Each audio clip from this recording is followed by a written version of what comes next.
There aren't very many days, although they have come a lot more frequently in this Trump administration, when I've had the, how do you want to call it, opportunity, the terrible, horrible, awful fate, the bad luck, the judgment and wrath of our Lord and Savior, in which everything changes from one day to the next. Ladies and gentlemen, I'm trying not to be openly and just fully flamboyantly dramatic here at the beginning of the show. Something has snapped. All of the sudden, today, June 24th, 2026, Congress, the judiciary, some parts of the administration, and I'm talking like the USDA and the post office, have suddenly thrown their vehicles into high gear, and now there is a lot happening all at once. So to kind of break some of my own rules, as of this afternoon, U.S. District Judge Denise Casper, she is in Boston, she's an Obama appointee, she issued a permanent nationwide injunction blocking key parts of a Trump executive order on elections from 2025. So not even the current Trump not even the current Trump executive order on requiring certain kinds of ID regarding going to vote in elections that have to do with federal positions, whether, again, those be, representatives or senators, things of that nature. This judge, Denise Casper, ruled that in a major multi-state collaborative lawsuit that includes California, Nevada, Massachusetts, Arizona, Colorado, Connecticut, Delaware, Hawaii, Illinois, Maine, you may be noticing a pattern here, Maryland, Michigan, Minnesota, New Jersey, New Mexico, New York, Rhode Island, Vermont, and then Wisconsin. These blue states, did I let the cat out of the bag? These blue states sued the Trump administration and Donald Trump, his executive order specifically, suggesting that Donald Trump was not allowed to suggest people should have ID, specifically requiring documentary proof of citizenship for voter registration, restrictions on counting mail-in ballots arriving after Election Day, even if they're postmarked timely. Now, the Supreme Court of the United States has just ruled on this recently, but she gets a little more excited here. And then related enforcement measures, she ruled that the Constitution, quote, does not grant the president any specific powers over elections. Those belong to the states and Congress, and that the provisions exceeded executive authority and the separation of powers. Now, just on its face in this ruling, that doesn't work. And it's going to be very easy for the Trump administration to appeal this decision because the president does have some authority regarding elections here in the United States. A couple of them. You see, the president is in charge of this administrative agency called the Post Office. And the Post Office, I know it's going to shock quite a lot of you here, the Post Office handles mail-in ballots. I know. I too was shocked by such basic elementary knowledge. Number two, it is the executive branch's authority over upholding the laws that are passed by Congress. I know, cool. And if Congress, which it has before, has passed certain laws regarding elections, guess whose job it is? If the legislative passes something, it's the executive branch's job to uphold it. Somebody call AOC and tell her how all of this works because she struggles with this from day to day. So this is the judge's idea here. Now, there's a lot of media outlets and even some large, operation groups that are trying to make the case that right here and now, that the president of the United States has been slammed on the main executive order regarding the post office and mail-in ballots. No, not quite. That's a totally different executive order that's being, fought over here, like, two San Francisco natives fighting over a needle in the street.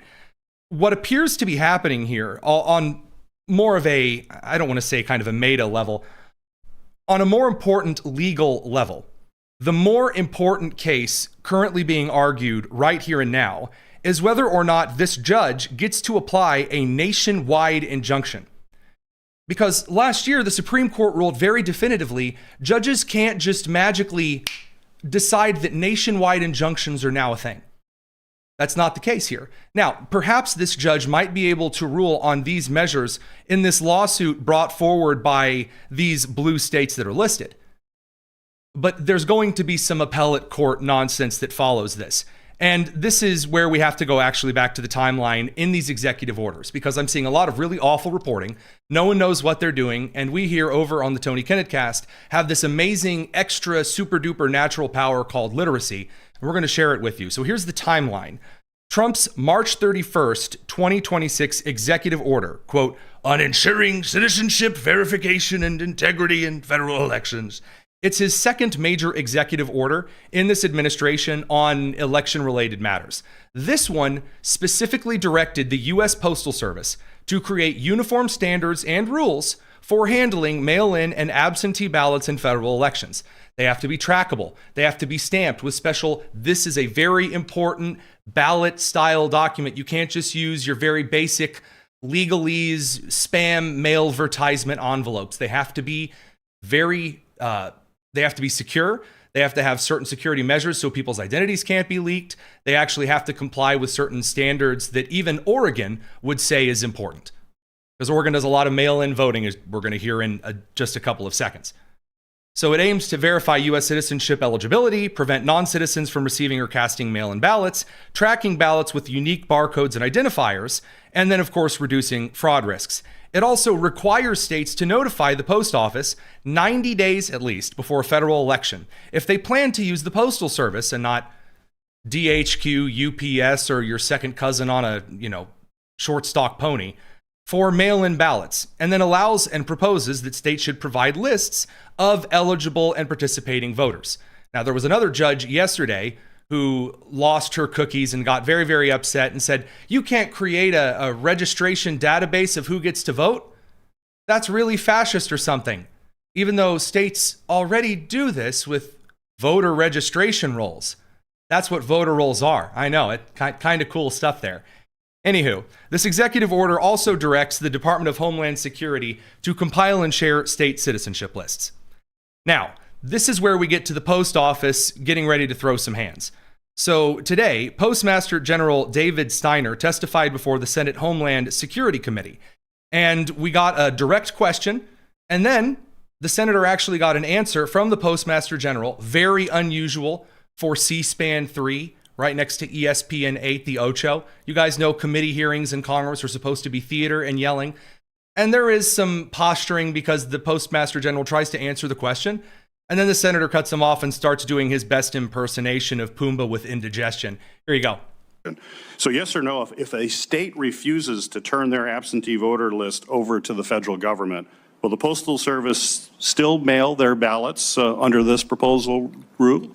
Now, by the way, it should be noted that already those who are serving in the military and are on assignment overseas, in whatever territory, state, or allied U.S. base, or out on assignment or maneuvers, that states already give a list of soldiers which are serving in the armed forces and are registered voters to the federal government to then disperse to those who are serving.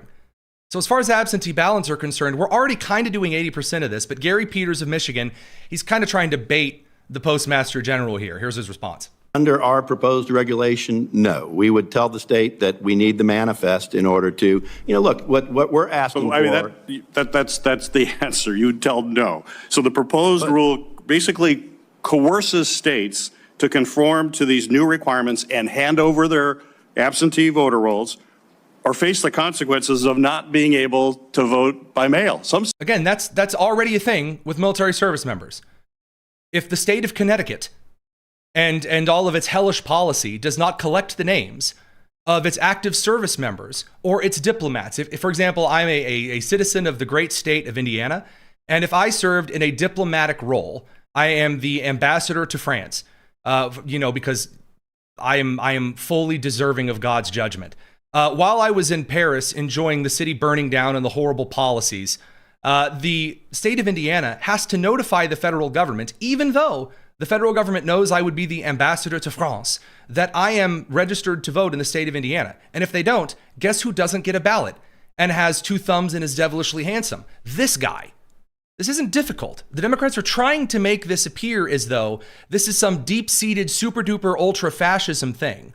He's going to say in a second that Oregon relies entirely on mail-in ballots, like they've abolished in-person voting in Oregon. States, that's all they do. Oregon is completely vote by mail. If they say, no, we control the list, the states control the list, we're not going to give it. Oregon has followed Kit 600 since the day they started voting by mail. Hey! And the Postmaster General reaches back and slaps him like a parent who just heard their kid drop the F-bomb in front of family for the first time. They've already been following the law, you decrepit oaf. Radio crew, don't be decrepit oafs. We'll catch you guys on the other end of your commercial break. No commercial breaks for this lovely live stream crew. It's the Tony Kinnett Cast here on The Daily Signal.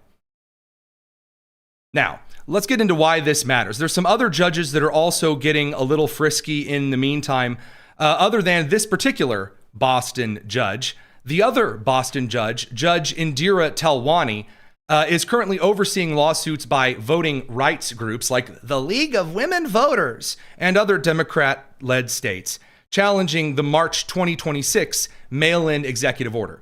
So in case you're wondering, I'm going to give you a little crystal ball future vision here.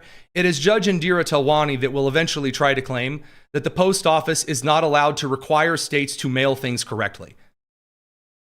So when Congress said initially, when the founding fathers set up the United States, that there would be a series of election responsibilities that states would take care of, that they expected states to at least comply with federal standards for federal positions.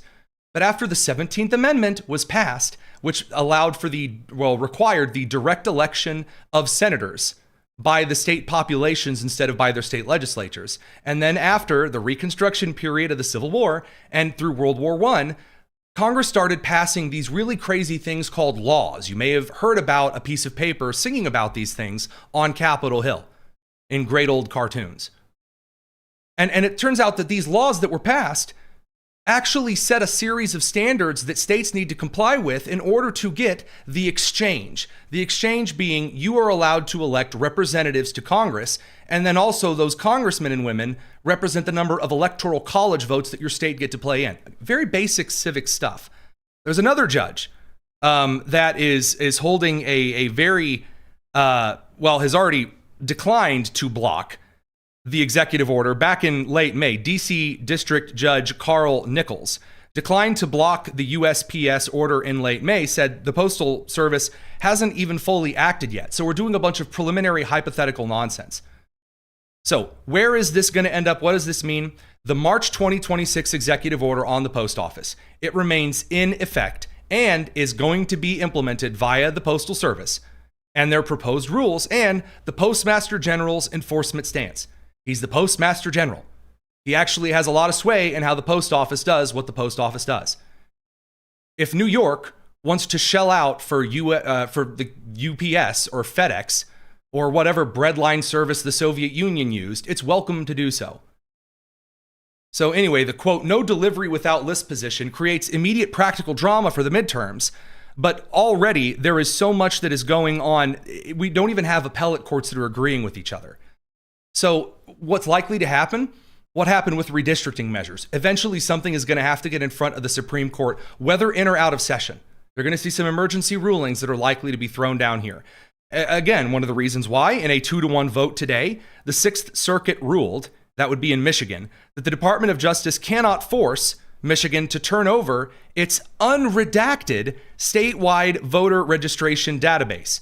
Now, the Department of Justice tried to suggest that the Civil Rights Act of 1960 means that if the federal government thinks there's some shady crap going on regarding elections, then states have to turn things over to the federal government, to the Department of Justice, so they can take a look at it for civil rights matters.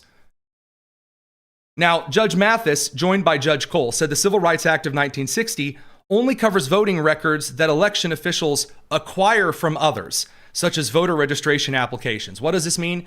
The judges ruled we're playing semantics games.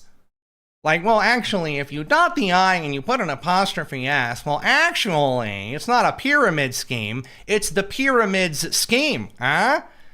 Really ridiculous. Now, Judge Nalbandian dissented, arguing that the majority adopted an artificially narrow reading, which is correct. We're creating all of these artificial, nonsensical things regarding rules for elections because there are people who are pretending not to understand things. For example, Catherine Polk Faia, who is temporarily ruled in New York today that the Department of Justice is not allowed to obtain patient records about kids who have received transgender treatment. We're going to get into that in a second. There's a ton going on today. Don't go anywhere. It's the Tony Kinnett here on The Daily Signal.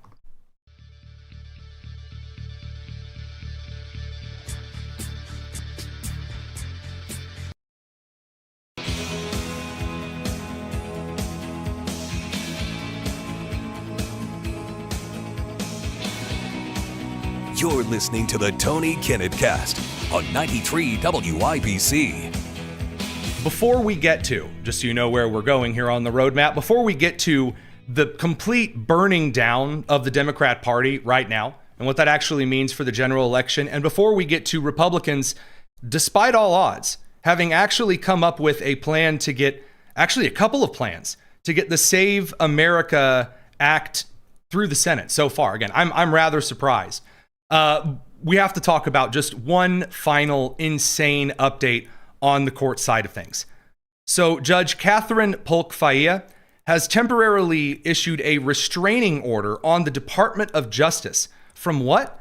From obtaining patient records from New York hospitals related to pediatric gender transition treatment.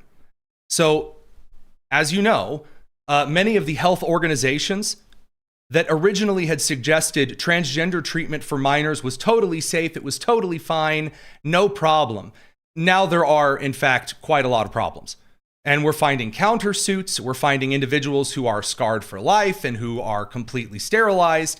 A huge amount of abuse is being uncovered, as some of us, again, former science and anatomy and physiology teachers told you all this was going to happen. So the Department of Justice is reaching out to hospitals that are taking part in actively criminal procedures now, or active procedures that could cost the hospital, and some of them that take federal government dollars from both grants and direct funding could cause the federal government a series of lawsuits later on. The DOJ said, hey, tell us a little bit more about kids who are receiving these treatments and some of the medical results that are taking place. So what did Judge Catherine Polk-Failla decide to do? She decided to make up a brand new class of people. Now, the Supreme Court has already ruled that transgender people are not a specially protected class under federal law. They're not.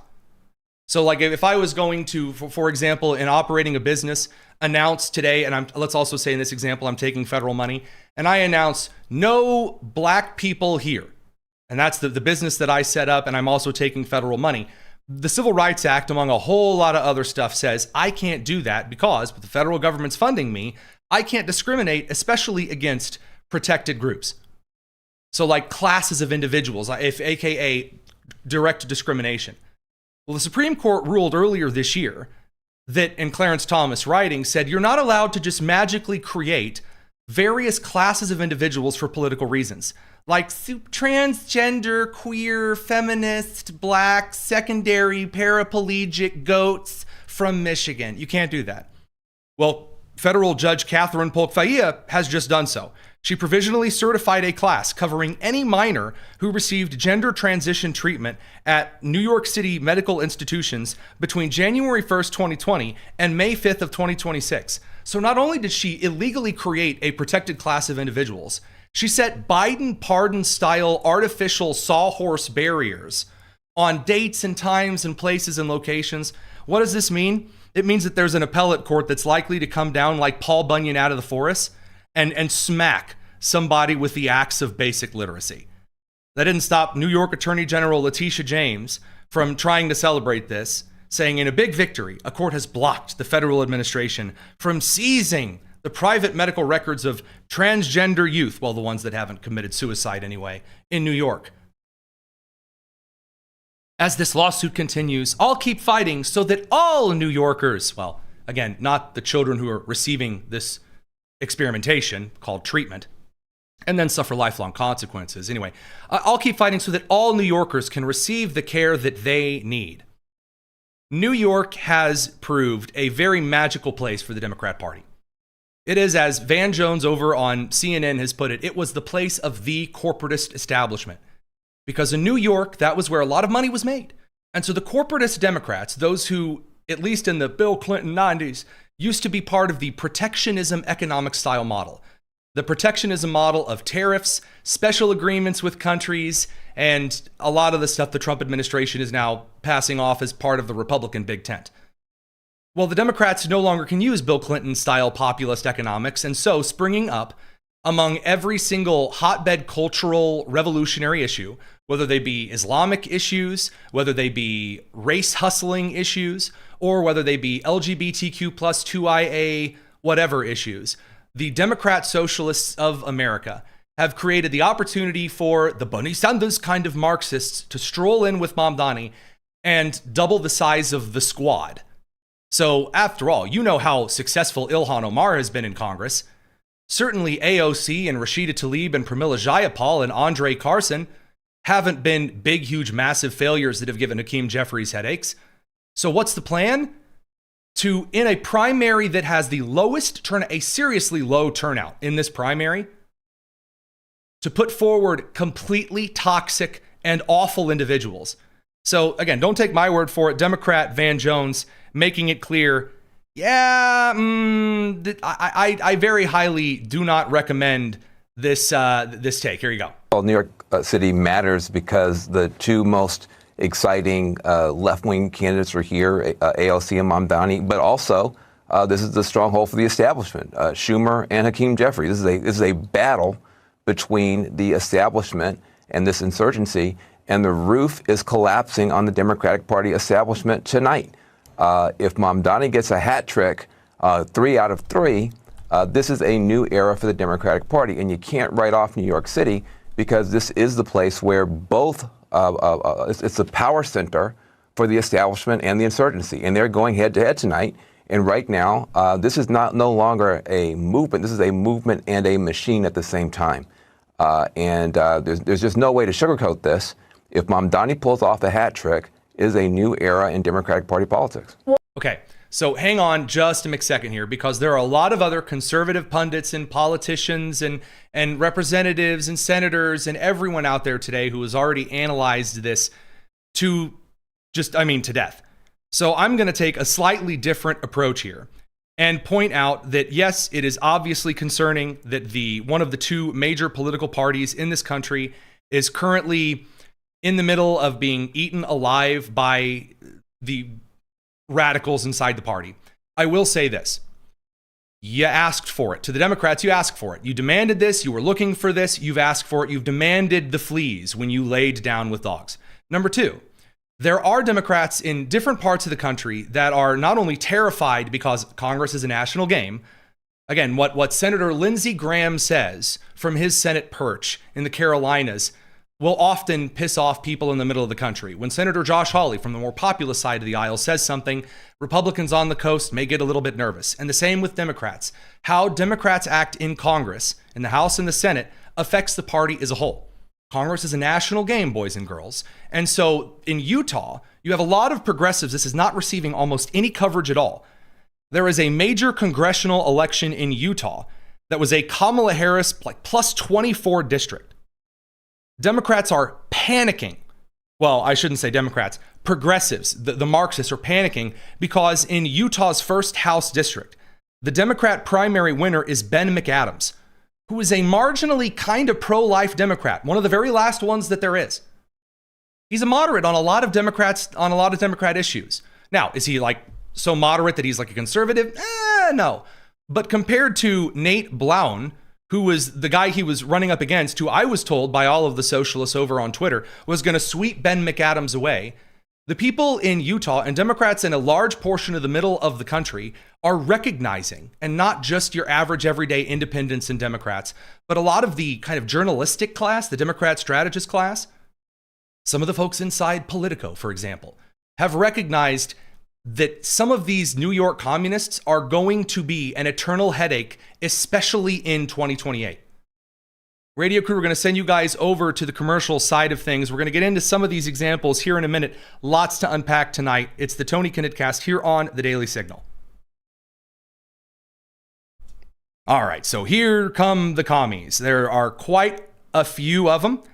Now, before we get into it, I will point out that you have some of the pundits like Stephen A. Smith who are trying to sort of sound the alarm, but also he really doesn't want the Democrats to come after them, because when it comes to the Democratic Socialists of America, they are openly violent. In their charter, they call for the destruction and the disestablishment of the United States of America.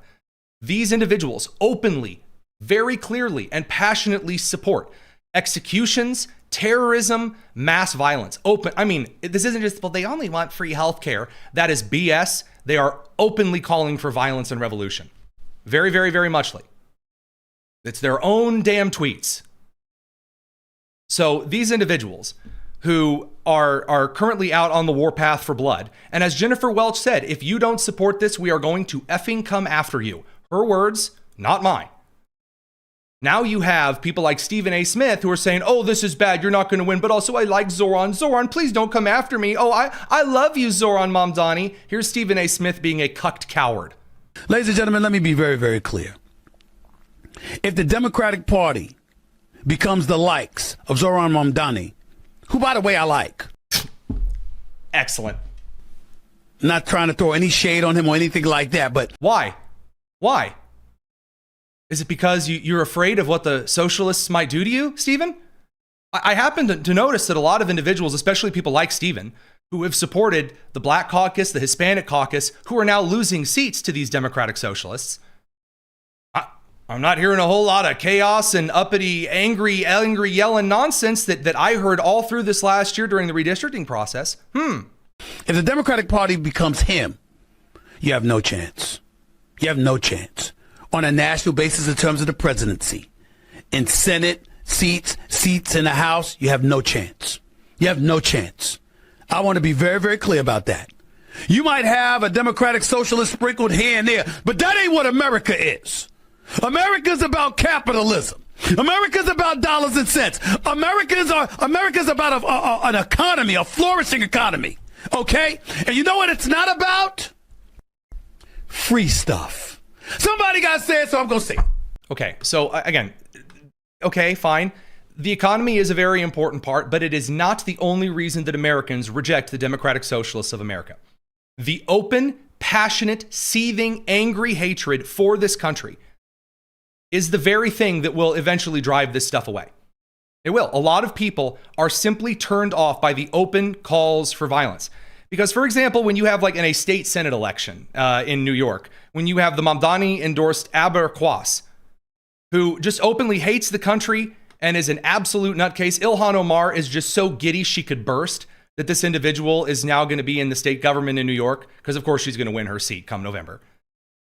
And finding that, the system of capitalism and racism and white supremacy, etc., and Islamophobia have all been used, to colonize lands, right, to take resources from other people. And so this is like a long trajectory. And we're just seeing the manifestations of that continuation, right, with 9/11.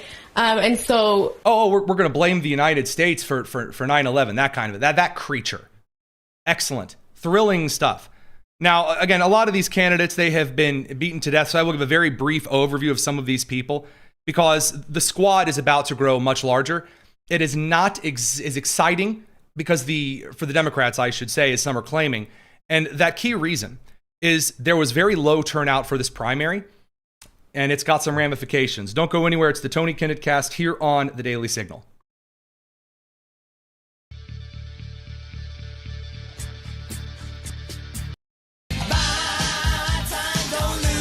It's the Tony Kinnett Cast on 93 WIPC. Welcome back to the Tony Kinnett Cast. All right, let's get right into it. So on the communists that have been picked and plucked and shared and all of this other nonsense, there's a very, very bad sign, for what Democrats are going to try to bring forward in the general election that's not going to work. So in the 2012 post-Obama kind of coalition era, Obama was able to unify the Black Caucus and the Hispanic Caucus and the LGBTQ plus 2IA 8765309 kind of college-aged caucus, and he was able to bring them together to bring some voting with the traditional Democrat union workers. And it worked. And then the Democrats could not stop doing a circular firing squad. And so what we witnessed last night, again, this isn't being discussed as much as it should be. Adriano Espaillat, I'm probably not pronouncing the name correctly, I don't care. He is a Democrat from New York who is currently the chair of the Congressional Hispanic Caucus, who got in front of the world during the mayoral election in New York City. And he said, you know who's really super duper ultra incredible great? Zoran Mamdani. He endorsed. He got out in front and said, look, I'm the chair of the Congressional Caucus, and I understand that if, we think all brown people think the same, act the same, whatever. After he got in front of the public and he endorsed Zoran Mamdani for mayor, a year later, Zoran Mamdani stabbed him in the back, as all good old the Democrat way of life is, and would then support Daria-Liza Avila Chevalier. Again, not pronouncing the name correctly, don't care. New York's 13th beat the 5-term House member and chair of the Hispanic Caucus, just insane socialist nutbag of a person who's just honestly a true dirtbag. I have stood next to Daria Lisa and I have said, our next congresswoman.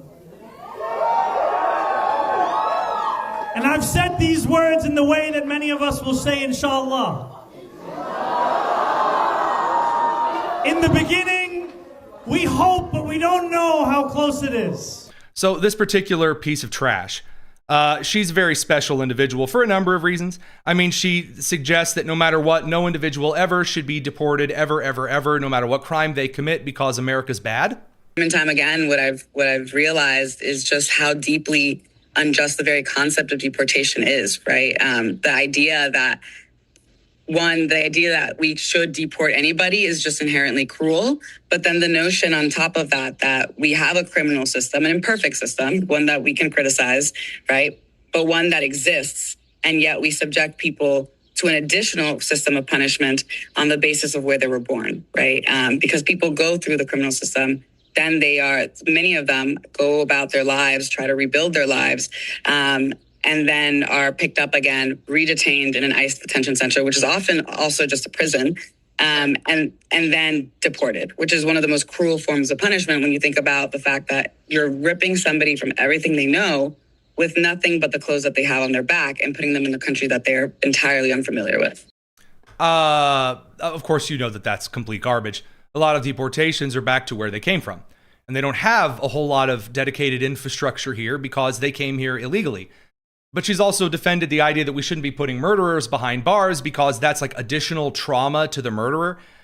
Her entire running pitch, and this is what all of the Democratic socialists are trying to suggest, is they're just for affordability, for healthcare, for childcare. This is why they're running. Don't pay attention to the open calls for violence and the tweet where she says that she didn't find a napkin, so she wipes her hand on the American flag. Ignore all of the awful garbage and just pretend that she cares about you. I am someone who has felt deeply abandoned by the establishment politics that far too often see my community as merely a statistic, that far too often only shows up to explain away the circumstances that the politics that they have voted for time and time again, which have impacted our community in ways that they do not feel the effects of. And as someone who has had to live with the question of whether I can even afford to stay in the city I love. Someone who can even afford to stay in the city. She is on her 7th year of her PhD program in New York. Her 7th year of her doctoral program. The champagne communism is just deeply, deeply special. Now, this brings us, of course, to her. Again, all of these individuals are so fake. She's trying to suggest that she's very, very super duper ultra Muslim to try to get one group of votes. I know that we all deserve a representative who isn't bought by AIPAC. I'm also the only Muslim in my family. I reverted 3 years ago. Actually, the friend who pushed me to do it asked me, why have you fasted for 4 years and yet you haven't taken your shahada? She's here today. And when she asked me that, I thought, that is a great question. And I thought for myself why I hadn't taken the step yet. But it was seeing how all of my friends who were showing up to organizing, who are Muslim, were showing up in the space, and the grace and love and passion that they had in these spaces of social justice. The grace and passion. What is she talking about? Well, again, because she's the academic leftist, Well, before she was a Muslim woman, she was a very big queer black feminist woman. Here's her original argument. We chose to tackle the issue of permanent exclusion for many reasons.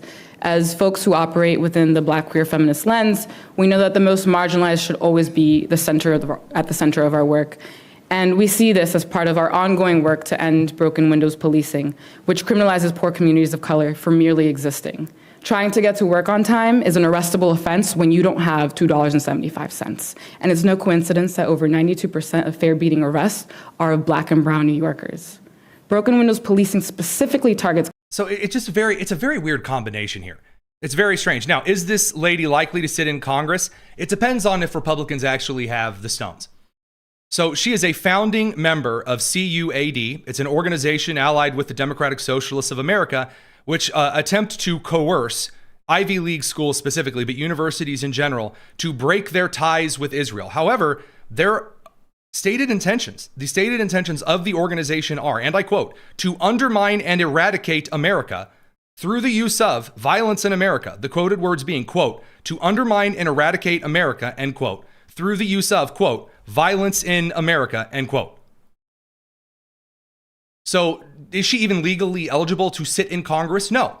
If you support, even if you're an American citizen, if you are a part of any organization that openly calls for violence against Americans, that openly calls for illegal activity in the United States, that openly supports, if you're someone in the US and you're a citizen who openly supports the Cuban government, you don't really have a right to sit in Congress. And the laws on the books could easily be enforced, even if you're elected, to keep you out of the Congress, because there is no right that you have to win an election and be a national security issue against the United States. You don't have a right to overthrow the country. That is something we kind of fought in the Civil War. It's kind of a big deal. Now, there are some other insane idiots. Again, they're all about abolishing ICE. The radical agenda in and of itself is laid out probably best by the District 7 winner, Claire Valdez. So are we ready to free Palestine?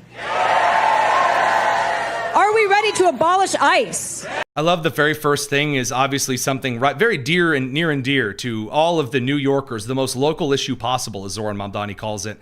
Freeing Palestine. Yes. Are we ready to win Medicare for all, housing for all, and unions for all?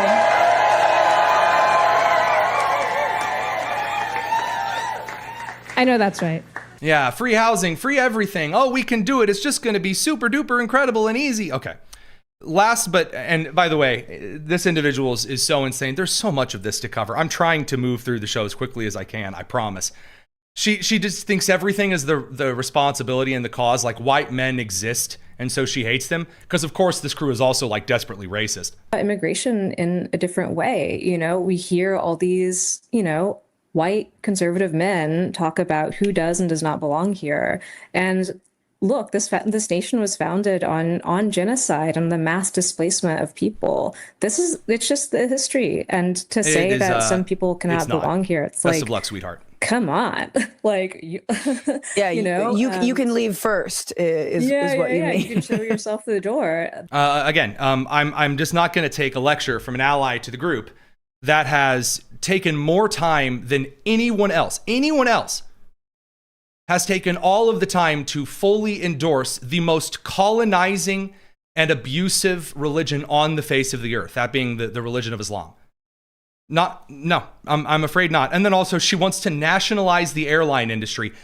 Just full communist crap, ladies and gentlemen. My hot take is we need to abolish pre-check. I've got a million beefs with the airline industry and the process of having to fly. We need to nationalize the airline industry. But let's start by abolishing. Okay. Radio crew, catch you guys on the other side of the commercial break. Try not to nationalize everything while we're gone. It's the Tony Kinnett Cast here on the Daily Signal. Now, of course, there's also Brad Lander from New York's 10th. He defeated the incumbent Representative Dan Goldman. We talked about him a little bit more last night. He says the very first thing that he wants to do is, as soon as he gets into Congress, he wants to shut the government down over Israel and Palestine. This is all they have. look, we need to make clear what the fights are we're going to stand up for. I gave one example last night. I think one of the best things that Democrats did in a unified way last year was to make the shutdown, the government shutdown, a fight about the healthcare subsidies. I think next year, I think we should tell people this fall is we're going to make that what we fight in the budget for next year. We're not going to vote for a budget that doesn't restore healthcare subsidies on the exchanges. All right, so we're going to shut the government down over Israel and Palestine, and we're going to shut the government down over federal healthcare subsidies. Excellent, excellent. To bring people back their healthcare, Medicare, Medicaid, subsidies for small businesses and working people's on the exchange. We won't vote for a budget that doesn't do that. All right, excellent. Beautiful stuff. So the Hakeem Jeffries crew, I will say this is funny. The Republican Senate committee, I believe, and I might be wrong, sent Hakeem Jeffries, who endorsed completely different candidates that lost, they sent him flowers today, outside of his congressional door, and a card, a sympathy card. This is really going to hurt. I guarantee you this hurts James Tallarico. I guarantee you that this hurts, even of all people, the independents who Graham Plattner's trying to convince, because all reporters have to ask is eventually getting some of these representatives and candidates for the Senate and for the House on the record about these insane people. Why do I say that? It has worked before. AOC has tanked several purple districts for Democrats, though she not be in that district at all. So a low turnout election, excellent stuff. Now over to the Save America Act.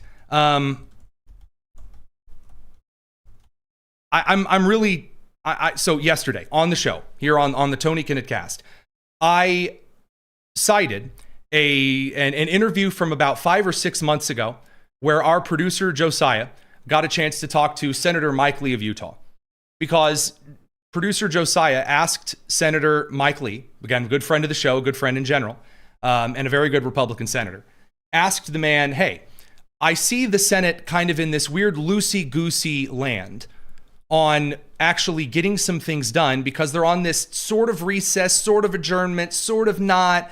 What's going on here? Are there any rules and procedures that can be used to actually get the Senate in the building and get to work? And Mike Lee said, well, there's a lot of rules and procedures. The problem is a lot of leadership doesn't follow them. They don't actually care. And so producer Josiah cited, and we played part of this clip yesterday on the show, cited specific lines from the rules for the Senate that said, well, actually, there are some things that you can do to get the Senate in here on the record. Otherwise, Trump should be appointing and confirming a lot of judges and members of the administration through recess appointments. We should obviously see some debate on the Save America Act. And the end of that was Mike Lee said, yes, there are these rules and there are some alternative measures available. Fast forward to yesterday, we actually saw the Senator Mike Lee say that there are some unconventional means that might actually save the Save America Act and voter ID, which is, of course, what we're talking about today. We're going to get into that. The radio crew is up on the end of their clock. We got to bring them back in. It's the Tony Kinnett Cast.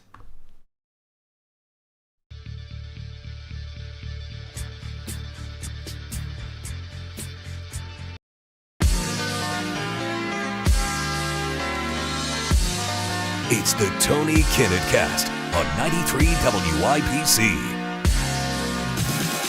The Save America Act may actually have a pretty stellar pathway forward.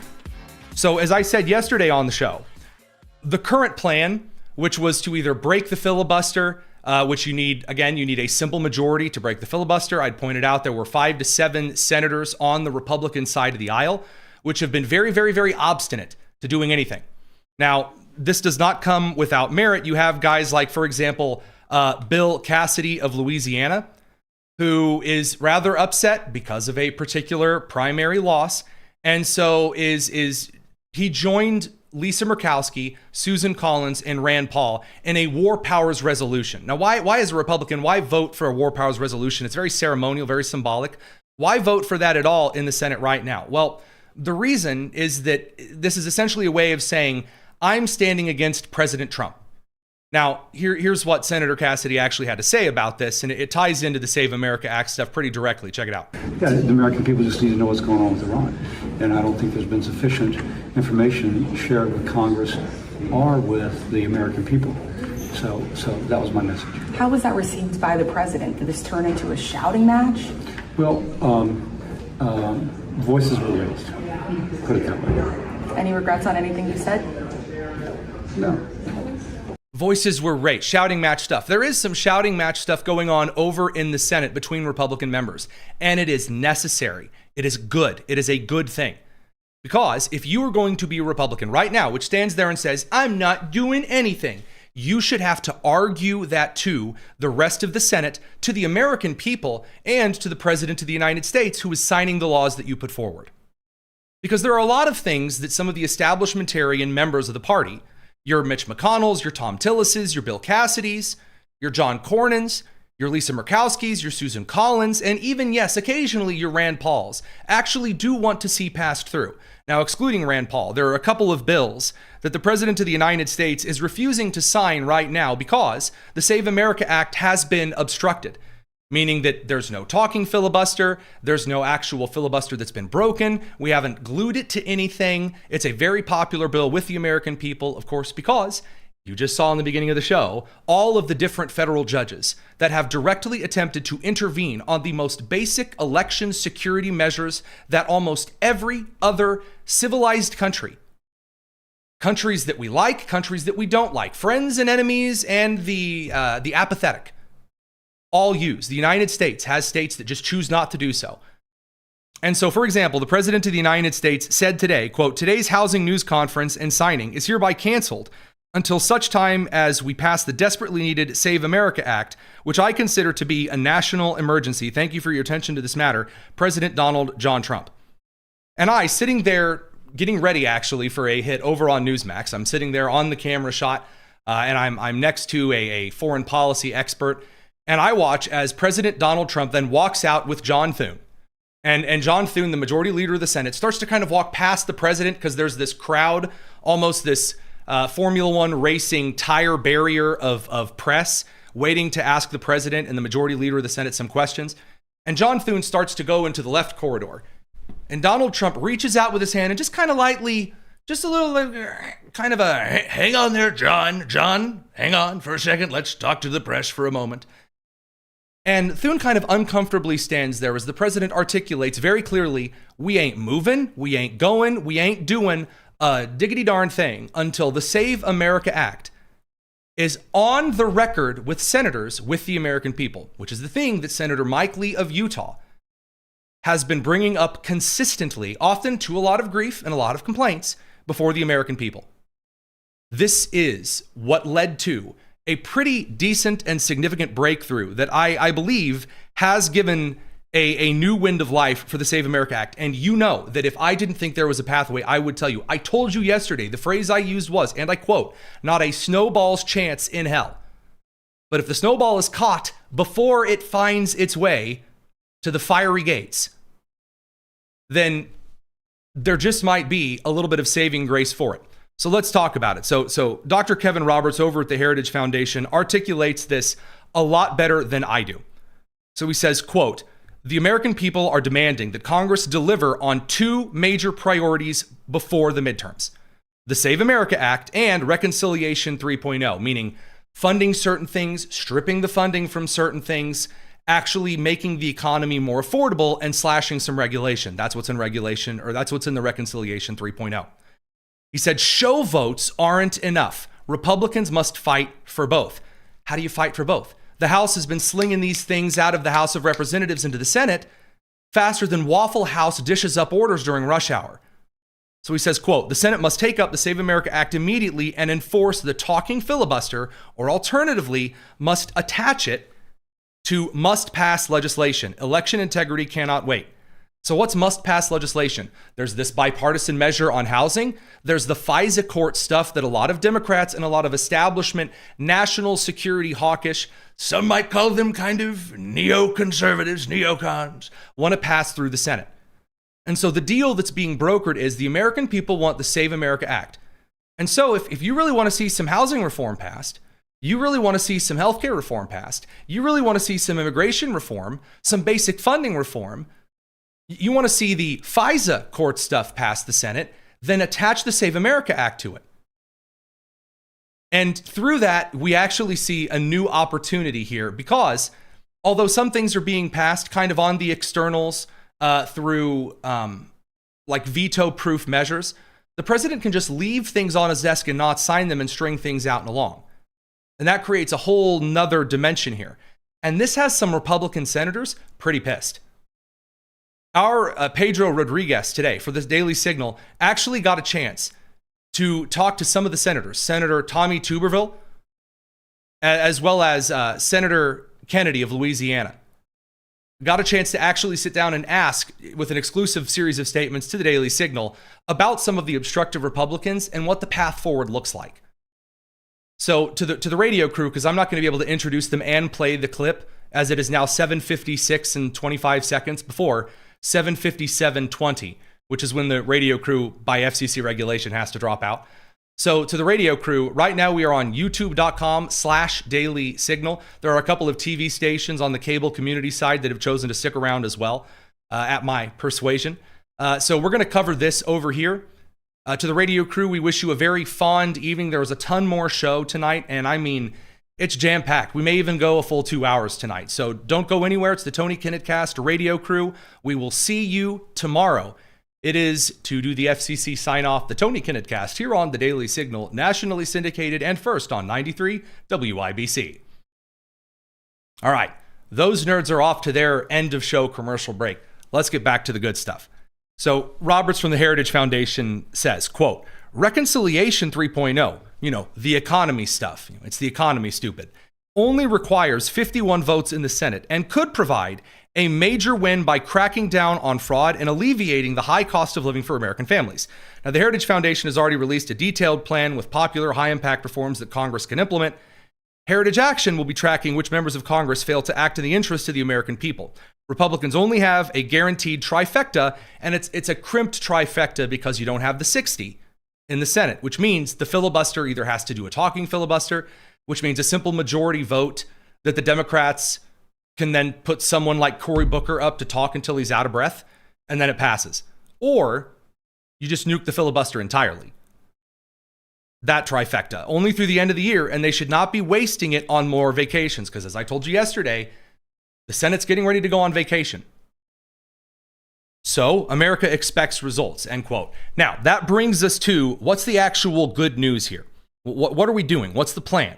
Well, there was a big, huge Senate meeting today about this housing bill, about the Save America Act, and it resulted in a lot of Democrats walking out of it screaming and angry and mad and a lot of whining. President Trump, quite true to form, he steps up in front of the American people and says, well, actually, I think it was a pretty good meeting. Trump has a way of coming out of various meetings and saying, hey, you know what? Things are actually pretty great. It infuriates people because Trump is really never miffed by a shouting match style of meeting. Here was the president talking about this today. I think we had a really great meeting, and we're very proud of the party. Now, there are some people on the wings of the president here. So you have Senator Rick Scott next to the President of the United States from Florida. Of course, Rick Scott has been very hawkish on getting the Save America Act through. You have Senator Mike Lee of Utah right behind the president. Just out of the shot here, you also have John Thune. So it's to be a body language aficionado here, it's kind of a power play of saying, this is my Senate. Now, you may not be a fan of the old Roman Senate and Caesar, giving him the old jerk chain around, but every once in a while, throughout legislative histories and their executive branches, it's kind of interesting to see the body language play out. We like our leader. We like everybody really in the room. I don't like a few people, but that's okay. I think you know who they are. But I'll give you that information someday. But for the most part, we have a really well unified party. Now, what does this mean? Because so far, I've told you that the entire frame has shifted. What's the proof for it? Well, it comes in two forms. First of all, you now have senators breaking kind of a classic rule. So, yesterday, I played a clip in which Andrew Colvett, good friend, over at Turning Point USA, he's currently running the Charlie Kirk show. In a lot of the conversation, Andrew Colvett took a moment to ask Senator Lee, hey, why aren't we actually seeing the Save America Act passed? Who are the names of these Republican senators? And Mike Lee did not immediately start listing a series of senators. And the reason behind this is for this, for the general rules, you don't really go after members of your party and senators by name. It's not really something that you do. Now what you're seeing is actually a couple of senators who are kind of breaking that, because what is the main rule of order? Either put up or shut up. The establishmentarian really don't have a lot of capital anymore. Here is Senator Kennedy in an audio-only statement, but an exclusive to Daily Signal's Pedro Rodriguez. Check it out. Because we're only going to get one bite at the apple. Okay. Sir, Senator Scott has proposed voting. Who are you, Nate?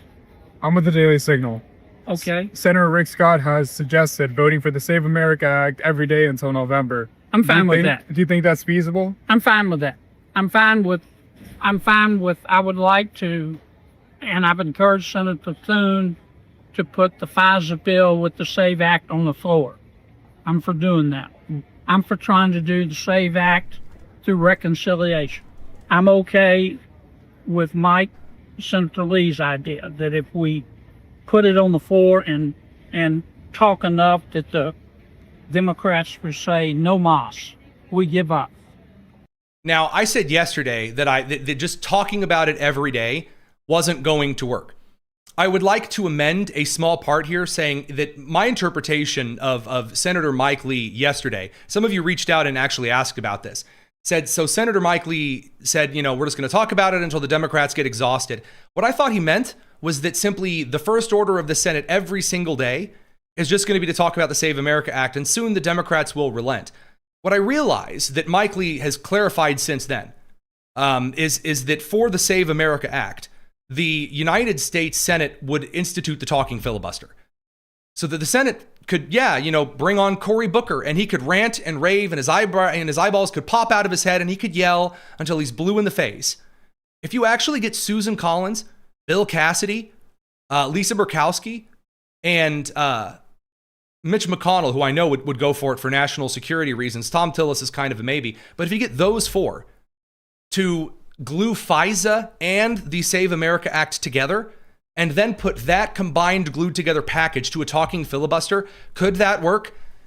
Yeah, I mean, it actually could. I'm fine with all of that.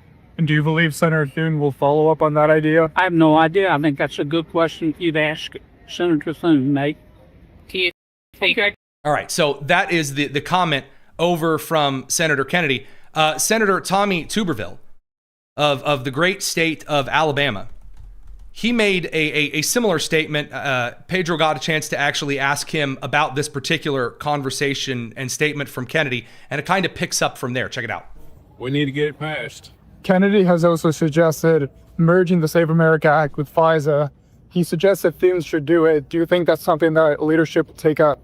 Yeah, all you do is put a death wish on FISA, because we have people in our Congress who are vote for Save America Act. Never matter. All right. Again, in the interest of very full transparency, the reason that you saw me just, do the old arm swinging Irish drinking song emotion there. I listened to the first part of this audio clip, not the end of it. You may not believe me. That's fine. I don't care. But we only got the audio enhanced with the AI right before the show. So I knew he was building off of Kennedy. I had no idea he would say, well, sure, leadership will bring it up. You just glue it to FISA or something. Hey, who just said that? Again, I realize that it's not as good because I'm the one who's queuing up these clips for you. That truly does reframe the whole thing. That's right. Thank you. Thank you, sir. So 2 things here. First and foremost, I want to issue a very huge shout out to our Pedro Rodriguez at the Daily Signal. I have said for ages, I have no idea where that congressional reporter for Lindell TV came from, that young lady who always seems to be getting questions and answers from members of Congress. But the last time we had Pedro Rodriguez on the show as an interview live from the halls of Congress, I challenged him to do this stuff. And the man delivered. That's some good stuff. I appreciate that. And then number 2, the other thing is that the Democrats' response to this strategy is, you can tell that there is there's some panic and fear going on about this because, what you see is Chuck Schumer going full mealy mouth and trying to convince himself that it's all going to be okay. Guys, I just don't see it. Here's the big response. Schumer's trying to act really confident And this is all he's bringing to the table. The GOP will continue going along with Trump's all-out assault on voting rights with legislation like the SAVE Act. If my colleagues across the aisle have any sense at all, they ought to grill Trump on affordability, on his failed war with Iran, on his effort to hold American national security hostage. Do you hear that? So if Trump had failed today, I saw a comment over on the live stream said, Trump got absolutely nothing today. Oh, it's whatever. If Trump had failed today, after this meeting, if you came out here and we saw, the smiling senators were actually Tom Tillis and Mitch McConnell and Lisa Murkowski and Susan Collins, and it wasn't Bill Cassidy looking flustered, if it wasn't Rick Scott grinning right next to President Trump, if it wasn't Thune standing kind of into the background, kind of, hand over hand, thinking like, well, looks like here's where we are, Schumer would be leading with that. Schumer would say, the Republicans have failed once again to bring their failed priorities of suppressing Americans. No, what's he saying? Republicans are mean and stinky and they're sticking to it. And then he immediately starts reading the script. And all his other policies that are hurting the American people. When they emerge from their meeting, will Republicans have told Trump the truth? Will they speak truth to power? Will they do their job? Or will they just bend in obeisance to him and get more frustrated, more angry, more ineffective than they've ever been? On the Iran Powers Resolution, the successful passage. Yeah, and then he says, oh, the successful passage of the Iran, oh, it's so great and wonderful, it's going to change everything. It ain't. It absolutely is not. Now, again, we've talked about the squad a lot today on the show, and I would really not be doing my job if I didn't get a chance to make fun of the person losing her mind on the squad side. That would be Pramila Jayapal.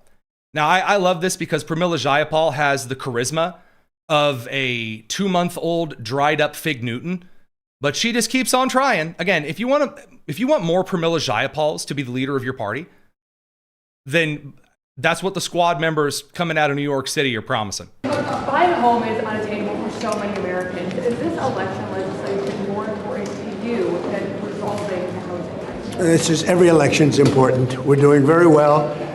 They want a lot of communists to come in. I'm saying it a little bit differently, but the people that they're pushing are communists, and this country is not going to have communists. Thank you very much. So that's the president, setting up the squad. Jayapal was asked, right after this, basically, that was what was prompted to her. This is totally crazy. Donald Trump just canceled the signing ceremony for the big bipartisan housing bill we passed called the Road to Housing that would help people across this country afford their housing, one of the top issues, and it would also ban institutional investors from buying up all the housing and making your housing unaffordable. It was all set to sign. He had the whole stage set up, and then he just came on and insisted he's not going to sign it until we pass the Here we go. unpassable and totally illegal. So it's not just unpassable because she knows now it's passable. She wouldn't call it unpassable if it actually had something of substance to pass it. She's characterizing the bill. And then she knows that's not enough because, again, it's passable now. So what's she going to do? She's going to pivot. She's going to give us the old... Answer there. The Daily Double. She's going to give us the old Daily Double. So not only is she it's unpassable, but it's illegal. It's illegal, she says. Unpassable and totally illegal SAVE Act. It's not.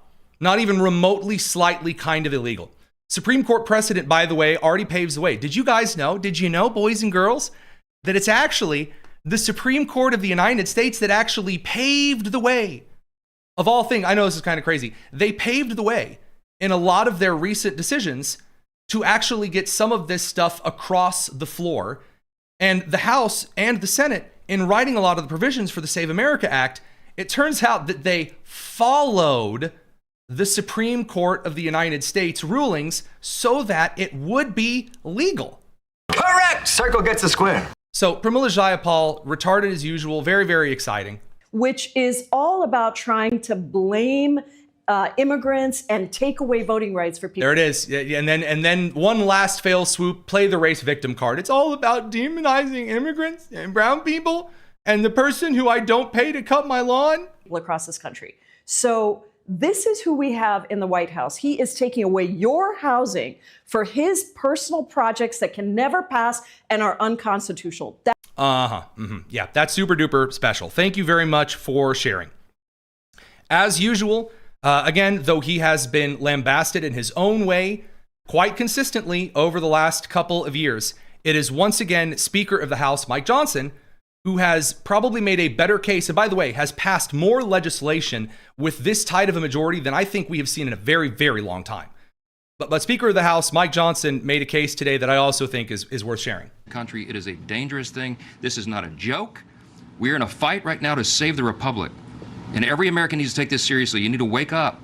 This upcoming midterm election is not the midterm elections of years ago. This is going to decide the direction of the country. Are we going to maintain our status as a constitutional republic on our 250th anniversary? Or are we going to make a new choice and go down some road towards a communist utopia? That's the choice right now. So this is what the Democrats have to sell to the American people. If Republicans actually do pull it together, and if there is some crafty, normally the Democrats are kind of famous for getting some of their more progressive caucuses to work together by gluing things together that, like, you'd have a corporatist kind of thing that at the time back when big tech was more liberal, big tech would kind of glue some like pro-big tech Elizabeth Warren, Nancy Pelosi style measure with like the hyper young progressivist something. And that's how they would try to move legislation through. And all of the Democrats would then fall in line. And then you would have Republicans who would argue and quibble over passing very small legislation. And when you have large scale majorities, you can afford to do that. Right now, you have a very thin majority. So what's been really bizarre to see, just from, again, this seat here, now moving over to the analysis side of things, it's very, very strange to watch as the Republicans are now operating in a far more organized manner and utilize the same tactics that the Democrats used to use to get people in line. If the establishment gets routed here by gluing together something that the establishmentarian candidates really want, the FISA stuff they really want, that's likely to be the mechanism. Again, not yours truly saying this. That would be Senator Tommy Tuberville of Alabama confirming today in the exclusive statement to the Daily Signal. If that's the mechanism, then that actually is a pretty effective strategic way of getting a very contested, very slim majority to operate. That's a good measure. That is. And if that kind of politics is what's moving forward for the Republicans, that's a pretty good thing. This is not what Republicans did back in 18 and 20. Republicans ran very, very intense, like Trump impersonators who didn't actually have any of the policy that Americans are really looking for. They were just loud in 18, 20, and 22 a little bit. They ran those as the candidates. And then it turned out Americans really didn't care for those in the general. They were great in the primary. And then there really wasn't a whole lot of it that was useful in the general. Now Democrats are trying the exact same thing in reverse. And it is Democrats that are saying, we want to come after anyone and everyone. We're coming after you. If you don't stand here and you don't fight for us and do what we tell you, we're coming for you. And we're coming for you as quickly as we can. It's truly insane. Jennifer Welch, again, the left's version of Joe Rogan. Now, to be fair, Joe Rogan is the left's version of Joe Rogan.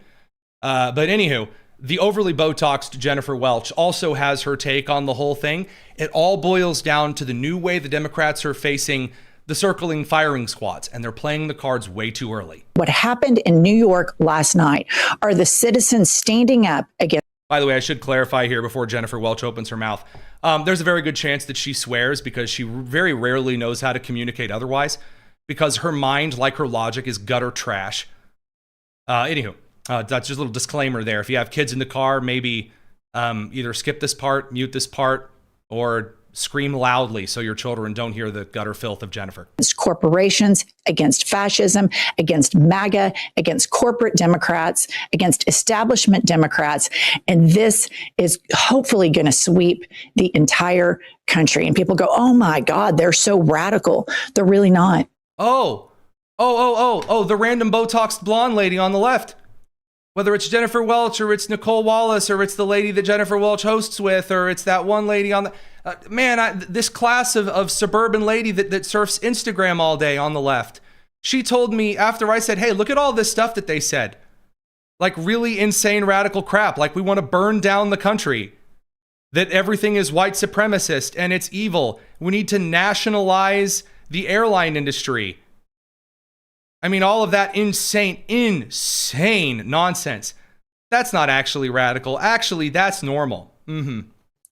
Not wanting to kill kids, not wanting to fund a country that Not wanting to kill kids. Abortion, anyone? intentionally targets children is not radical in the least. It is radical, homicidal, and genocidal to kill kids. Okay.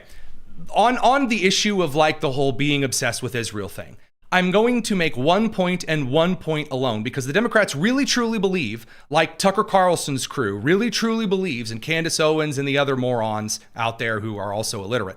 They're like, well, we should be standing against Israel's genocide. And then you hear like a kind of laugh. The reason these people are so obsessed with Israel is wholly unique to Israel and the Jews. And here's why I say this before you're like, it's anyone and everyone. When Russia bombs a church, they say nothing. When Russia bombs a children's school or location or a civilian series of targets in Ukraine, regardless of what you think of Ukraine, this crew says nothing. When you have Muslim factions in Africa, like in Nigeria, where there are children who are being enslaved and abused and are being bombed and destroyed, they say nothing. When in Haiti, they are quite literally engaging or were engaging in cannibalism against women and children.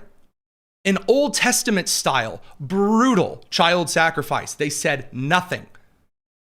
Not a word. From Venezuela to the Congo, nothing. But all of a sudden, you bring up the Jews. And again, even in the same region, when you bring up the crimes of the various Muslim factions and even non-religion-oriented ethnic factions in the region who do think, nary a word. So they're making the suggestion, oh, it's not Islamist, it's not anti-Semitic, it's not anything like that. It's AIPAC, and it's not the Jews, I promise. It's just a stand against genocide. Yeah. And those Planned Parenthood abortion clinics are open in predominantly black neighborhoods just because, of freedom or whatever. Wink. And then to call the people who oppose that anti-Semitic assholes. This is the biggest bunch of gaslighting, quackery, fuckery on the planet. And good on Zoran for standing up and believing in something and calling these corporate PACs out for being the monsters that they are. And shame on every Democratic politician that takes money from the same fascists that are funding the dismantling of the United States of America and who willfully smile. Wait a minute. What did she say? Same fascists that are funding the dismantling of the United States of America. That are funding the dismantling of the United States of America. Wait a minute. But Doraliza Avila Chevalier, the organization she founded, literally says the organization's stated intentions is to, quote, undermine and eradicate America, end quote, and then continue, will quote, through the violence in America, end quote. See, here's where the not gaslighting comes through. See, I provide these cool things called sources or receipts.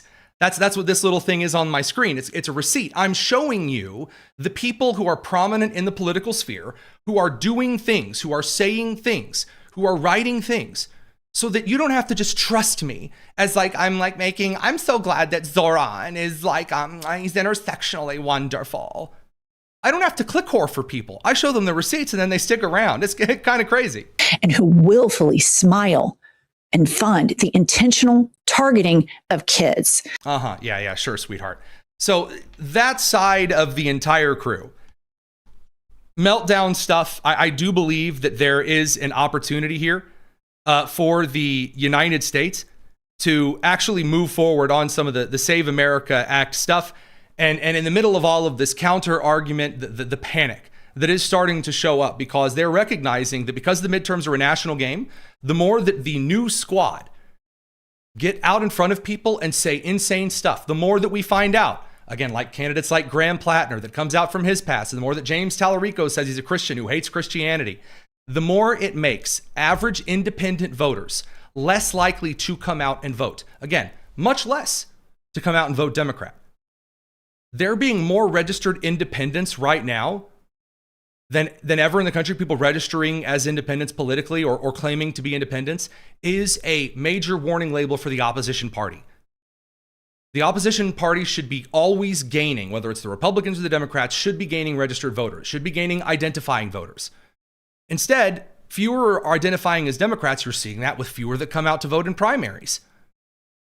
I mean, Zoran Mamdani was running ads for these people during the NBA Finals. Every single New Yorker was watching the Knicks game, and all he got out was like a measly selection. Yeah, I don't personally think that's the move, but you know, I've been wrong before, so we'll find out. All right, now we're going to shift out just for a second. We're going to switch out to the commercial timer to reset the clock here. When we come back in, we're going to talk a little bit about NATO, who is sweating bullets, no pun intended. And then beyond that, there's something a little special that we have for you over at the Daily Signal as we approach the 250th anniversary of the United States. It's the Tony Kinnett Cast here on the Daily Signal, nationally syndicated, first on 93 WIBC. Be right back.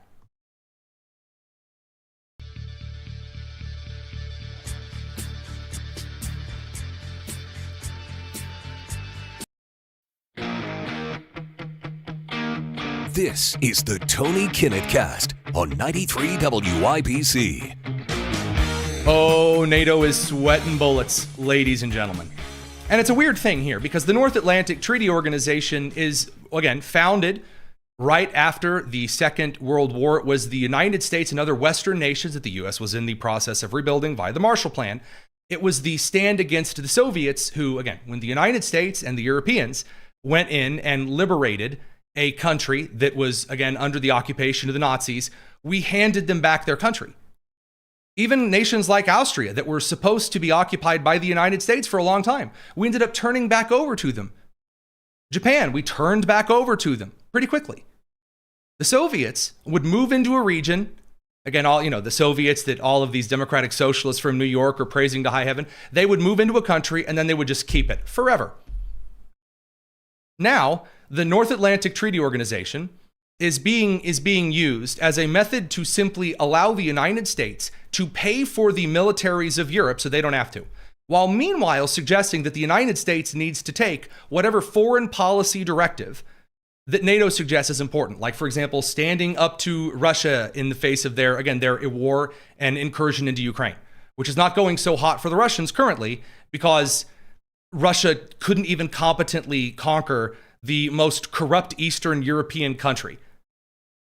Again, just to be clear here, I have no great love for either country here in this instance, but also, yeah, I mean, Russia does indeed, in fact, suck.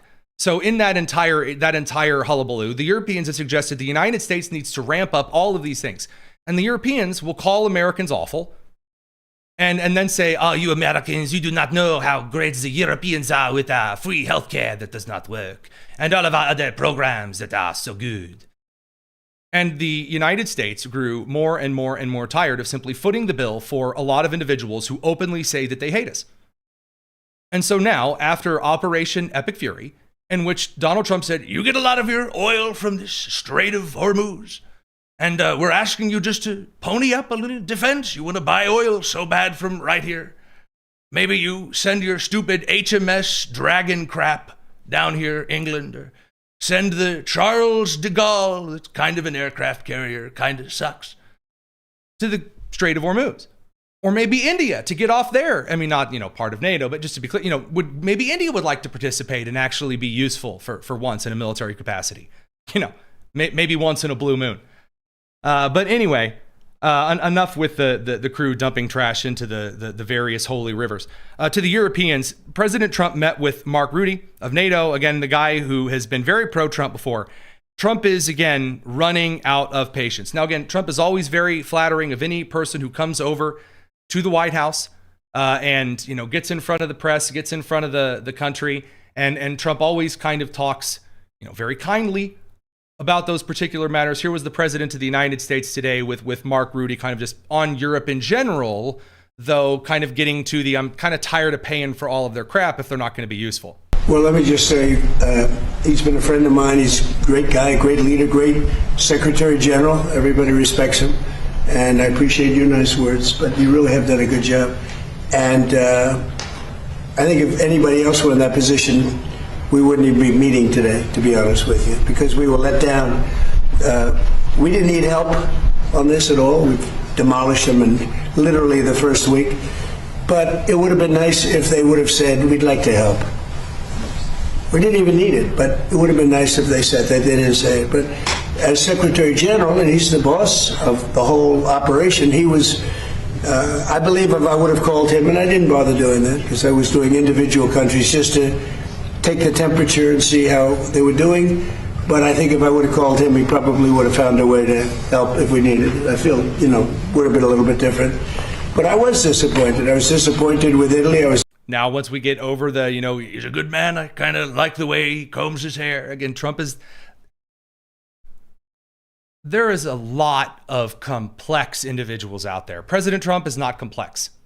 He's not. He does the exact same thing every single time. Every single time. All of the positives, all of his flaws, they're the exact same. The man has not changed in 40 years. So there you go. First half of the thing, he talks about Rudy and how he likes what he's done with NATO. Again, the Secretary General has done a pretty darn good job with NATO, I would say. He's advocated on a lot of things for the United States, and that's a whole lot that one could say for a Dutchman. Then we get to the disappointment with Europe, which is very fair and a bit understated, I'll say. Disappointed with the UK. He's now gone. And, he had a lot of problems, but we were disappointed with the UK. We were disappointed with Germany and France. We were disappointed with most of them. Spain is a horror show. Spain is terrible, even from your standpoint. I mean, they don't want to pay anything. They think they're in for a free ride. Spain is not a good group, not a good group at all. But I have great respect for this man, and so we're going to be discussing what took place. Now, why should this actually have NATO sweating? I mean, there's one moment where Mark Rutte made some claims about Italy that had Italy just in full panic and like refusal mode. Some interesting stuff there. But here's the second clip on this that I think is rather worth your time, just to give you some updates here, because there's still a lot that is up in the air on the Iran stuff. Now, from my view right here, this is all speculation. And it has to be because we don't have a lot of the insider knowledge here.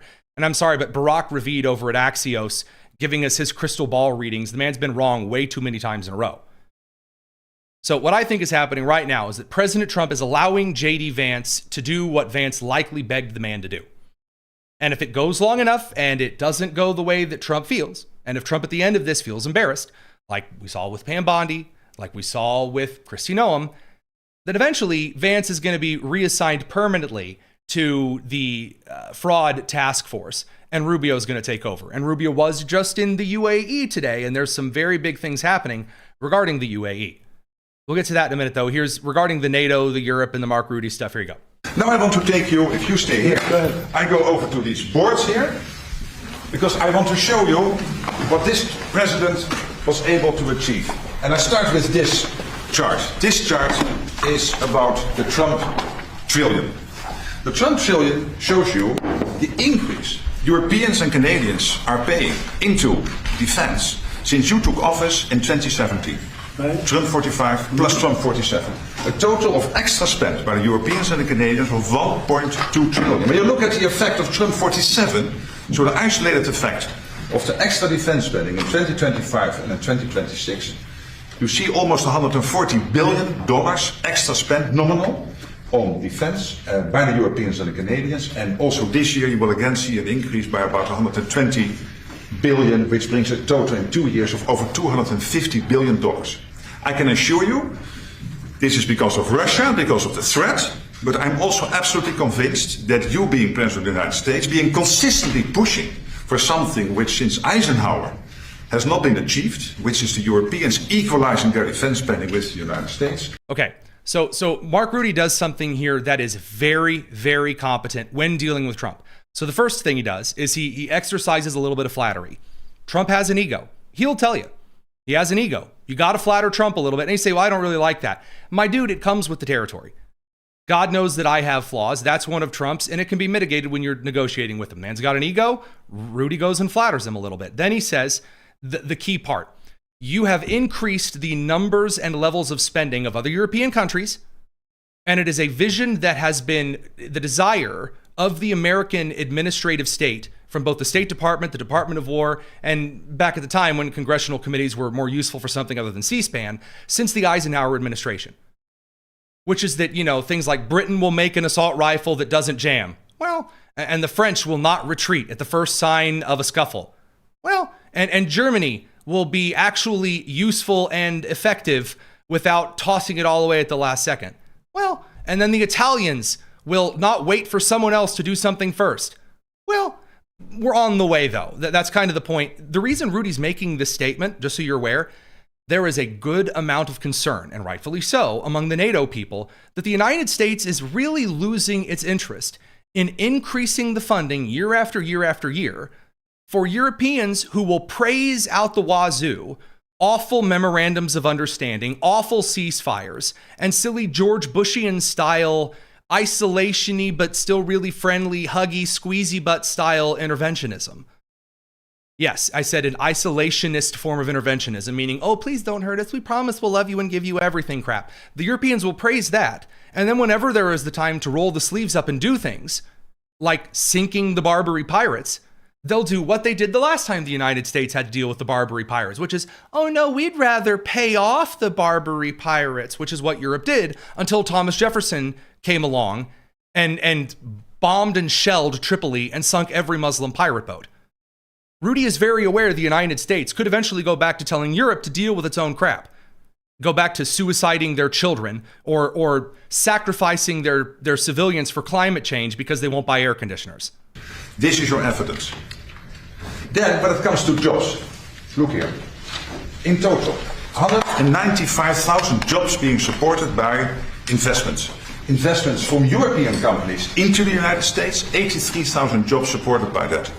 112,000 jobs created by the fact that Europeans are massively, about half of all their defense spending when it comes to defense industrial output is spent in the United States. 112,000 jobs.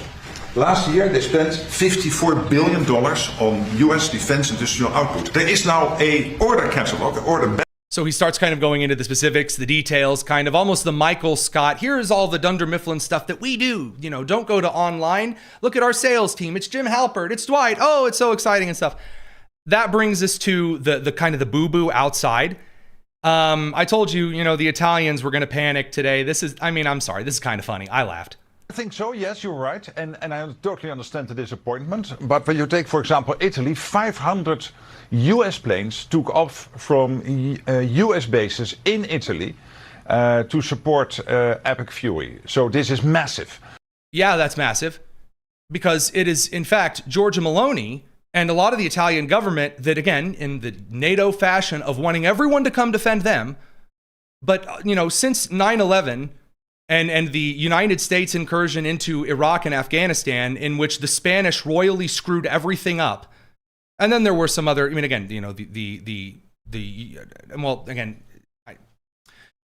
The French, some French, and then the UK, and then of course the Australians did help us out enormously in Iraq and Afghanistan. To clarify there, but the Spanish royally effed it up. Other than that, though, since then NATO has essentially been terrified of actually coming and doing anything useful. To be clear. And so anyway, Italy panics hearing this because saying that the United States was allowed to use Italy military bases to land and refuel, that puts a serious amount of nerves on Italy, as funny as it sounds, really up against Turkey, kind of the chief Islamic diplomatic shove point in the region. But also they're worried about some Islamic terrorism as well in Italy because they're not prepared to deal with it. When you look at the whole of Europe, again, it's between 4,000 and 5,000. A country like Romania, its capital, Bucharest, they had to cut down on commercial air flights and airplanes because they had to use the airport for the tanker facility. All right, so then he pivots over to Romania. So Italy rebuked the NATO chief Mark Rutte's claim that U.S. bases in Italy were used to support the operation against Iran. It's a very weird place. And this idea that we'll just trust on the money train to go forever and infinitely ad nauseum, I'm really not seeing it. And this is one of the reasons here, as we wind things down on the show side, that I do not expect the kind of anti-American sentiments to persist. I really don't. We're getting close to the 250th. And what I am seeing right now is a lot of people who are, understandably so, who are kind of panicking, this isn't a panic and insult. There are a lot of individuals who are currently rather upset because they see America in retreat on the global stage. And I understand. There are some members of the administration, there are some members of kind of the national infrastructure who have acted rather silly on some instances. They have.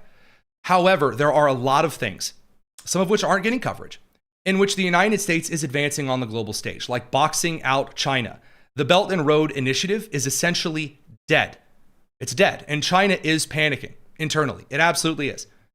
You can see this not just through diplomatic wires, not just through leaks from inside. I just had a chance while I was in New York City to talk to a news organization who has a lot of journalists inside of China. They actually have to smuggle information in and out of the communist country. China is currently panicking because Cuba is dropping communism almost altogether. China is increasingly getting to the point where it will stand alone diplomatically. China, in some ways and cases, is starting to lose any hold that it had on the Middle East. And if Vance is not able to deliver the sunshine, rainbows, and roses of the kind of isolationist, populist part of the GOP that's promised, if we just leave everyone alone, it's very ironically George Bushian. If we just leave everyone alone, they'll leave us alone, and we just gotta leave. They'll leave us all alone. That's dumb and retarded. That's not working right now. It's not. Trump's letting it happen. Trump's letting us see what it is that occurs. At the end of it, though, if it doesn't work, you think that Trump won't bring that around? You're silly. Because Trump operates the exact same way that he always has. And the same way that, for example, Rubio has done and is doing. And it's because of that, as we kind of turn our attention toward the America 250th, that I think a lot of this can be analogized in a very real way. So I guess it's more of an illusion, A-L-L, not I-L-L. And you can find the allusion to this in the comparison with the reflecting pool situation with the Lincoln Memorial, right? Oh, there's algae. Oh, Trump has screwed it all up. And Trump's just going to let this thing become a slashed up, vandalized nightmare. And so the leftists put all of their attention and all of their resources into this. And there's a lot of people that I have seen kind of in the broader sphere who just don't care and understand it's likely going to be resolved anyway, who are now shocked to see the administration actually taking steps to restore order in the area, to prosecute those who are vandalizing things, and to restore it whether people on the left like it or not. And there was a lot of symbology in that, not because there's anything specially significant here, but the Trump administration can really be boiled down to one thing. Donald Trump does not like being embarrassed. He doesn't. That is something that truly resonates with the American people. Truly here, person to person, if you will here. There's really nothing left on my notes for this particular section, because this, I believe, is a core common sense piece of understanding that really does transcend. I often focus, even though this is a national news show, a lot of my colleagues with the Daily Signal are in Washington, D.C. I, of course, broadcast out of Indiana because God forbid that I ever live in a place that I can't open carry or concealed carry, because, never let them see your first move. But that all said, I often frame things up as the common point of the country that's not on the coasts. It's not in the New England area that's currently embracing communism, the Northeast, the New York up to the New England area, and then the California, the West Coast situation with their own brand of communistic failure. I often say the middle of the country really has its own cultural identities that are somewhat cohesive. You have the Sun Belt, which is where all of the Rust Belt people fled to in the aughts era. You have Texas, which is its own thing. God bless Texas and the Lone Star State. You have the South. And then you have Florida, which is its own brand. And then you have the Midwest. The Great Plains states are now becoming their own cultural piece, but that's another topic for another time. And these groups I've often made cohesive. But if there is one unifying trait right now that the people of the United States from New York to California, the whole camdountry, all right, the whole thing, everyone agrees on, they don't like to be embarrassed. And it is that is the secret kind of sauce to the Trump administration. That's it. It's that simple. Donald Trump doesn't like being taken advantage of. He doesn't like somebody giving him the runaround. And so eventually Trump comes in and he cracks skulls together. Todd Blanche has been doing a pretty good job after Bondi was sent to the wide open Sunset Shores. Mark Wayne Mullin, so far, not a lot of shenanigans. So far, what I'm seeing here, at least as far as the Middle Eastern situation, a lot of people are deciding everything is done and, it's a final surrender. No, it's not. And is pressure building? Yeah, absolutely. But a lot of people on the left and on the fringe part of the right are running their mouths and are embarrassing themselves and their partymen, their countrymen. That's not something that America really likes to stomach over a long period of time. They don't like it. Whether it's Johnny Depp's trial versus Amber Heard, whether it's a particularly cringy open in a comedy special, whether it's going after pitchers for not wearing Pride Nights, Americans don't like that humiliation cringe. It really gets to them, whether you're from Generation Z and I Alpha up to the baby boomers. And it's one of the things that I think that the 250th celebration of the 4th of July is really going to drive through that's kind of being slept on right now. My colleague, Bradley Devlin, who is our political editor at the Daily Signal, again, he and I often very different policy sides. But there is a unifying part of American exceptionalism that really resonates. Whether you are in the populist side of the party, whether you're more traditional, whether you're independent, even whether you're libertarian, you're a moderate, a technocrat, whatever. And this is a project that he's worked on. Also, Tim Kennedy's team, he is our managing digital director over at the Daily Signal. They've put together what may be one of the first documentaries that I'm looking forward to. It's hard to get excited for a documentary unless it is crisp and it is clean and it is well delivered and it's got all of the goods. You guys are going to enjoy this one. Check it out.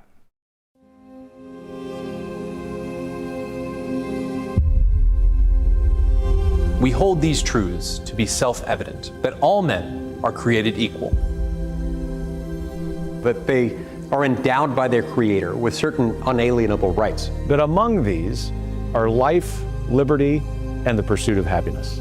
That to secure these rights, governments are instituted among men, deriving their just powers from the consent of the governed. That whenever any form of government becomes destructive of these ends, it is the right of the people to alter or to abolish it, and to institute new government, laying its foundation on such principles and organizing its powers in such form as shall to them seem most likely to affect their safety and happiness. For the support of this declaration, with a firm reliance on the protection of divine providence, we mutually pledge to each other our lives, our fortunes, and our sacred honor. I am really looking forward to this. It's called, so to be clear here, the documentary is titled Sacred Honor, the Declaration That Defines a Nation. It's premiering here at the Daily Signal on July 2nd, 2026. We're not charging you anything for it. We're not, going to sit you down through some exhaustive nonsense that came out of the PBS studios. There's not some secret background political interest here. It is simply a reflection and a celebration of the sacred honor, the oath that all Americans deeply, deeply respect. And I mean Americans by choice, Americans by those who look on this country as not just a home, not just something that should give them things, but something that is worth defending and fighting for, regardless of primary results or administrations or places or events throughout history, natural causes or man-made. That this is a country that is truly worth a declaration defining its people. And I'm very, very excited. If you go to the show's description, you can find the trailer for this. It's linked down in the show's description, both on YouTube and on the podcast side of things. So if you're watching this on, I believe there are a few cable community TV stations that are still with us. You can find that youtube.com/Daily Signal, or of course over on wherever you get your podcast and search The Tony Kinnett Cast. So again, really looking forward to that stellar work from Bradley and Tim. And as we get closer to the 250th anniversary of the greatest country that has ever graced the face of this earth, we're going to be taking a little bit of a look at something that is not just going to change the midterms, because believe me, this will change the midterms. As we get to that point, what you are going to see is a revivification, I believe, of the interest of the citizen in maintaining his and her countries. And that, I think, is something that is truly given, a God-given not an entitlement, but a responsibility for the rights endowed by our Creator. So, those things said, we will have a lot more to cover tomorrow, including, I think, for this Thursday, tomorrow, June 25th, we are going to dive into a little bit of the mail time. Some of you have had some stellar questions that you've been sending in over on our the link to the Discord in the description. There's a mail time channel. There are a lot of really good questions that we're going to dive into, and I'm bringing receipts to all of them. Not skirting past any. As well, lots more to cover on the news side, trying to get as much as we can covered in the time that we have allotted. This is the Tony Kinnett Cast here on The Daily Signal, nationally syndicated and first on 93 WIBC. Y'all, take care.